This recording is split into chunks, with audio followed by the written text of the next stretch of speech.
भारत संतों की भूमि है जहाँ अनेकों संत हुए हैं। ऐसे ही एक संत थे श्यामाचरण लाहिरी, जिन्हें लाहिरी महाशय भी कहते हैं। इनका जन्म 30 सितंबर 1828 को बंगाल के धरणी नाम के गांव में हुआ था। पास में जलंगी नदी बहती थी, जिसने एक दिन अचानक अपना रास्ता बदल लिया तो लाहिरी महाशय के पिता सबको लेकर काशी आ बसे। यहाँ बंगाली टोले में मकान लिया और यहीं शुरू हुई श्यामाचरण लाहिरी की शिक्षा दीक्षा। बात साल 1868 की है। इनके पिता का नाम मोहन लाहिरी और माता का नाम मुक्तकाशी था। कहा जाता है कि लाहिरी महाशय बचपन से ही ध्यान लगाने बैठ जाया करते थे और घंटों घंटों ध्यान में बैठे रहते थे। उनका विवाह मोहिनीकाशी से हुआ था और उनके 2 पुत्र और 3 बेटियां थीं। उस दौर में श्यामाचरण लाहिरी ब्रिटिश सरकार के सैनिक इंजीनियरिंग डिपार्टमेंट में अकाउंटेंट थे और पटना के पास दानापुर में पोस्टेड थे। एक दिन दफ्तर पहुंचे तो पता चला कि उनका तबादला रानीखेत हो गया। सरकारी आदेश था, जाना तो था ही। काशी में अपने परिवार को छोड़ा और रवाना हो गए रानीखेत।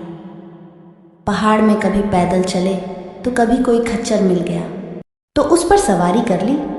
वो किसी तरह से रानीखेत पहुंचे। रानीखेत में कुछ काम जमा तो कुछ मन रमा।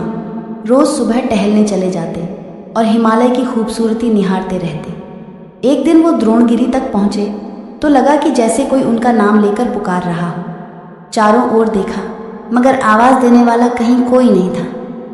कुछ देर बाद पहाड़ की चोटी पर एक युवक दिखा जो इशारे से उन्हें पास बुला रहा था। पास पहुंचे तो युवक बोला, बहुत दिन बाद मिले श्यामा बाबू, आओ साथ चलो। इधर लाहिरी महाशय पूरी तरह से अचंभित थे। उधर वह युवक उनको लेकर एक गुफा में पहुंच गया और वहां मौजूद चीज़ें दिखाने लगा।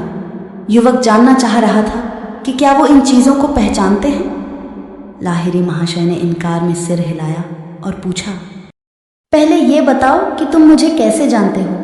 मैं तो तुमको बिल्कुल नहीं जानता। यह सुनते ही उस युवक ने लाहिरी महाशय के ललाट पर हाथ रखा। श्यामा बाबू का पूरा शरीर झंझना उठा और उन्हें अपना पिछला जन्म याद आ गया। वो पहचान गए कि गुफा में मौजूद सारा सामान उन्हीं का था, जहां वो साधना कर रहे थे। और वो युवक कोई और नहीं, श्यामाचरण लाहिरी के गुरु थे, जिन्हें वह बाबा जी, महामुनि बाबा जी, महाराज, महायोगी, त्रियंबक बाबा और शिव बाबा भी कहकर बुलाया करते थे।